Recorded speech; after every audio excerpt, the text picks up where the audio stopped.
We're about to go on the water, and the first thing we do is take our oars down to the landing stage so that we're nicely prepared when we get the boat.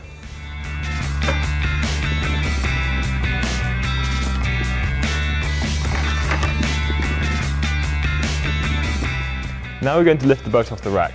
When you lift the boat, it's very important to make sure you don't hit the boat on any of the riggers around it. So the boat from the rack above, the riggers here, and also not hitting your riggers on the boat beneath. When you approach the boat, it's important to face the direction in which you're going to exit the boathouse. So because we're going this way, I'm going to be looking towards the exit when I pick it up. I'm going to lift the boat together, ready, lift, and gently ease it out of the rack. We're going to walk slowly out of the boathouse.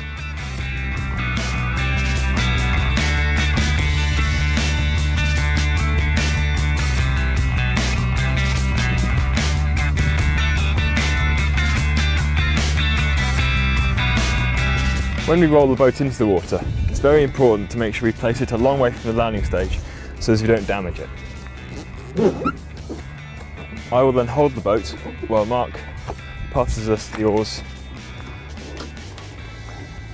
so as the boat doesn't blow away. Make sure the gates are done up very tight, nice and tight on the swivels, so there's nothing can fall apart whilst we're sculling. I'll now hold the boat while Mark gets in.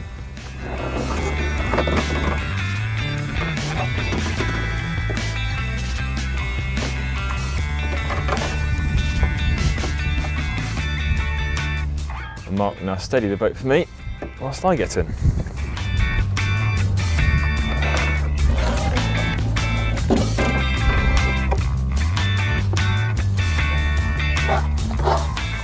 When choosing a boat, it's important to make sure you buy a boat that's the correct size for the crew that's going to be in it. If you buy a boat that's too small and the crew is therefore too heavy, the boat will sit very low in the water and with each stroke will go further into the water. If you buy a boat that is too large and therefore the crew is too light for the boat, then the boat will sit very high out of the water and will be very unstable and very difficult for the crew to scull properly. You can see here that in this boat, the waterline is exactly halfway between the height of the heels and the height of the seat. You can therefore tell that it's the correct size boat for this crew. When we arrive at the landing stage, the same principle applies in reverse as to when we left the landing stage. I will hold the boat while Mark gets out, and then he, if he's nice, will do the same for me whilst I get out. One of us will then stay near the boat whilst the other one gets our shoes, so don't injure our feet on the landing stage or anything like that.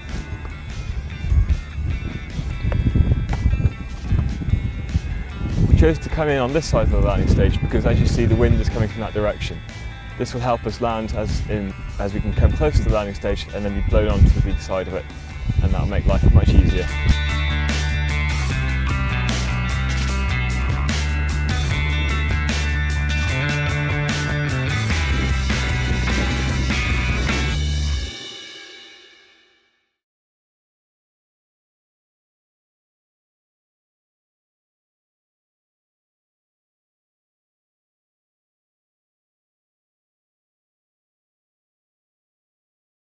I'm Zach Purchase from the gold medal winning Olympic champion lightweight double scull for Great Britain. My name is Mark Hunter. I'm the other half of the men's lightweight double that won gold at the Beijing Olympics. I'm 22 at the moment. I'm 30. I started rowing sort of at school, King's School in Worcester. I did a little bit at Upton Rowing Club as well, which is just down the road. When I was about 14, got the bug then and haven't stopped since. Well, I tried rowing when I was 12 years old. I didn't actually like it at that point. I was a bit scared of being on water and not having control what I was doing. So I came back when I was 14. I started running at Poplar and Blackwood District Rowing Club, and I actually found quite a love for the sport. And then I went on from there to represent the country at 16 at the Anglo-French, and at the Junior World Championships in '95 and '96, and then spent 3 years in the under-23 system, and then went on to the senior system. And this is where I decided to change to become a lightweight. And that meant dieting and coming down to weight from 84 kilos to compete at 70. And then from then on, I was at the top of the tree in the lightweight team. And it all came together in the last 18 months when I was competing in the lightweight double. I had plenty of disappointment in the lightweight 4, but I did have my first experience at the Athens Olympics. I did quads and doubles and juniors, then left juniors, went into the under-23s in the single, won that, got a silver in Japan in Gifu, the senior world championships in the same year. And then in 2006 did the world championships here at Dorney Lake, which was a great fun time. Won that one, which was very nice. I always preferred sculling, and being at a club you always use single sculls, so I've always preferred being an individual. But for the national team to say they were going to concentrate on a bigger boat in sweep oar, I had to change my kind of skills and knowledge of what I was doing. And it's a completely different sport, sculling to sweep. But I took the challenge on board and went straight into the top of the sweep team, and was in the lightweight 4 for 3 years leading up to the Olympics. We didn't have any outstanding results, to be honest. We qualified for the games and went there and represented Great Britain, but we didn't actually win any medals along the way. After I came back from Athens, obviously the disappointment we'd had, competing for so long and winning nothing, we kind of became good losers, and that's not a good stage to be in. And when I came back from the Athens Olympics, it did take me a while to kind of see if I really wanted to go on for another 4 years. Would there be the same disappointment, or could I actually achieve what I always set out to achieve, which was to become an Olympic champion? My club, Leander Club, did a fantastic job of sitting me down, talking to me. The coaches there I had, one Pacific coach, Rob Morgan, really helped me kind of focus my mind, and we set out to have a new challenge of making the double be the top boat. And from that moment on, I was #1 in the sculling, and it's the rest is history now. Getting into a different boat class, there isn't that much difference, I don't think, between the single and the double. There's more someone to talk to, obviously, in the double, someone to joke along with, have a bit more fun, which makes life a lot more interesting. But then again, the singles it's a nice boat to train in, but racing in the double, there's nothing beats it. One of the most important things to make sure you get right on race days is to make sure you stay calm and stay focused on the goals you want to achieve, rather than starting to panic about what the other crews might try and do. Certainly when we race, we make sure we focus entirely on our boat and focus on making sure our boat goes from A to B as fast as possible, rather than trying to sort of try and mentally have a go at the other crews or anything like that. Being a lightweight, you have to have good time management, because there's a lot of processes you have to go through before you have the opportunity to race. You have to obviously have your sweat down, you have to weigh in 2 hours before, then you have to rehydrate, refuel, and there's a certain protocol that each of us has when we kind of weighed in. I tend to drink quite a lot, Zach tends to eat quite a lot, so everybody has to kind of have their own way of doing things. And then obviously the time management of when we have our pre-race talk, listening to music so we stay relaxed. And then obviously the 20 minutes before we boat is probably the most nerve-wracking time of anyone's life who's competing at the Olympic Games, because you're kind of in the land of unknown. And then when you boat, obviously you give yourself enough time to get to the start and do your pre-race warm-up, because obviously you want to arrive at the start line in the best shape you possibly can and as confident as you can as possible. We'd have a set routine that we'd do, which would be 3 bursts of 15 strokes, 1 under pace, 1 on pace and 1 over pace. And then we'd have 4 starts that we would do, a 1-stroke, a 3-stroke, an 8-stroke and a 15-stroke. Now normally with finals you have enough time to do your last start off the blocks. So if I was going to advise anybody, I'd leave that last one till you get on the blocks, so you can do it as you're going to when you race. And then you attach 5 minutes before, and then you sit there, have a little chat with each other, just a few more words, and then the call over, 2-minute warning, red light, green light, let's go. When our race plan doesn't quite work properly, we don't panic. We make, before we go out and race, we've asked ourselves a lot of what-if questions, and I think they're fairly pivotal in how we go about racing. We like to stick to our race plan, and as I said, we focus on making our boat go fast, rather than reacting to anybody else's speed.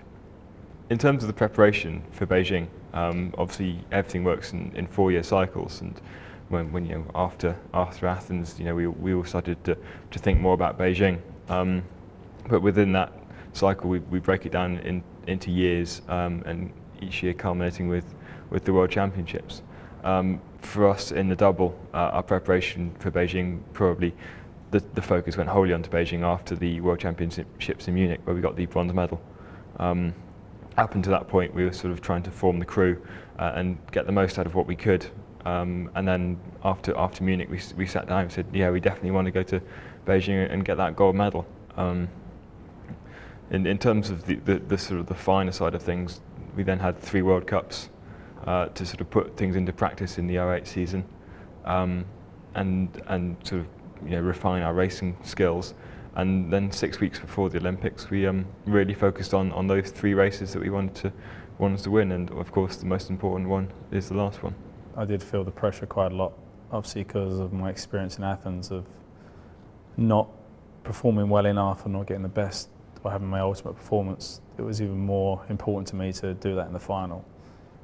So the pressure and the tension and the nerves was pretty extreme until I got on the water. Then once I got on the water in my own element, or we're in our own element, and the confidence that we have in each other kind of got us up to the start and good nick, started to relax. And just knowing that this 6 minutes 10 seconds would be what we're judged on for the next 4 years or our lifetime. No matter how well we're done in the previous results, wouldn't matter if we didn't perform on the day. So that was a lot of the pressure was to do with that as well, performing on the big occasion, on the big day.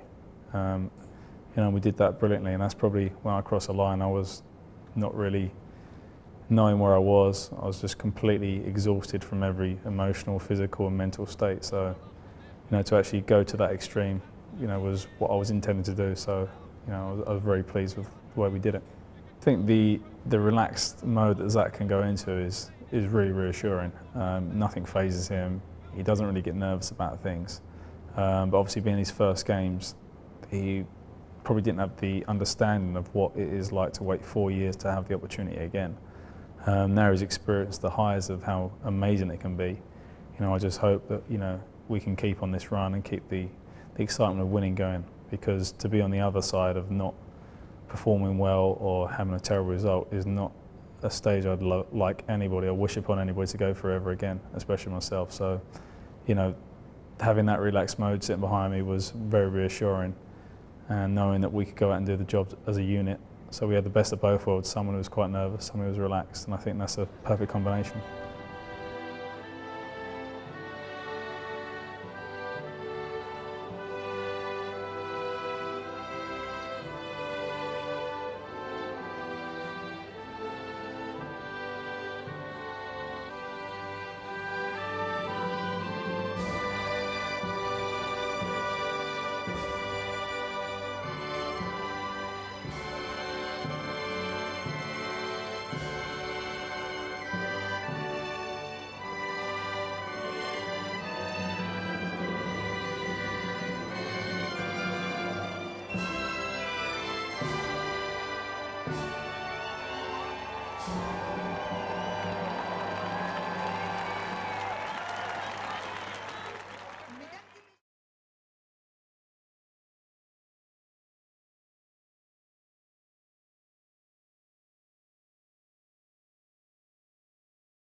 When we spoke before, and we spoke about your land training sessions, you said that you were both very, very competitive and pushed one another. And yet, of course, when you're in the boat, you're relying on complete harmony. How do you, what's the word? You're asking us. When you bring those two things together. Combine? How do you not compromise? How do you not combine? It's sad to see our time is Oh, so close. What? It's a disease, isn't Right. Compliment. Compliment. How do you? How do these skills complement each other? I don't know. No. How do you work? Do you know the answer?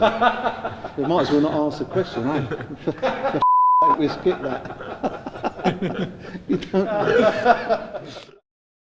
Getting into the different boat class, there isn't that much difference, I don't think, between the single and the double. There's more someone to talk to, obviously, in the double, someone to joke along with, have a bit more fun, which makes life a lot more interesting. But then again, the singles, it's a nice boat to train in, but racing in a double, there's nothing beats it. In 2007, you won the silver medal. I'll give you one. That's him. Hello. I'm doing an interview now. What? Sorry, mate. I'm not here to police and camera. Yeah.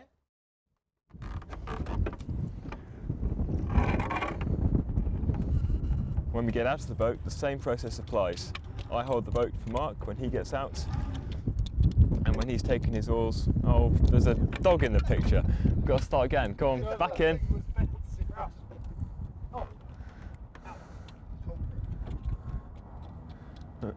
Right, back in. Okay. Stand by. Ralph! Go away. Go away.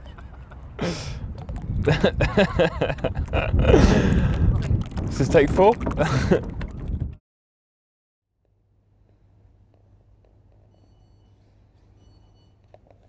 Right, now we go to stretch on the floor. This is when we kind of do different stretches due to injuries or certain areas that we're not the same suppleness at. So Zach will have his specific stretches that he does now, and I'll have mine.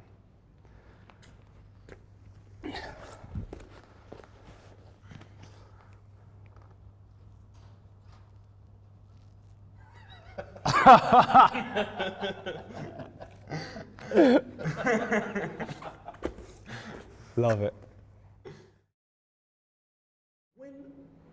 When would you say that your preparation for the Olympics, your final stage preparation for the Olympics started?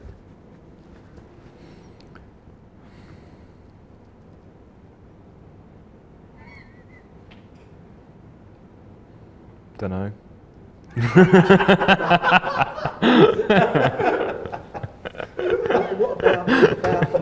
What about the answer I want is. I mean, you had a 4 year. Quite a lot, to be honest. As Mark said, we have to be 5 times a week. We have to notify them of an hour when they can just turn up unannounced and test us, and we'll have to be there. Otherwise, it counts as a failed drugs test. And I, so far in the last 7 months, which is when it's been running for, I've been tested 6 times. So that's quite a lot. They keep on top of it. And I was even tested out in Beijing after the race as well. So. You got away with it. It's one thing I think that it's quite good that you can be tested at any time now.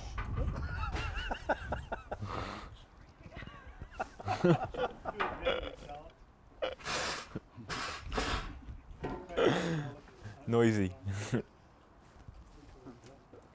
There ain't going to be much flag left. It's all going to be tape. It's going to be one of those ones that they have on the Mini Coopers, the black flag. We'll go from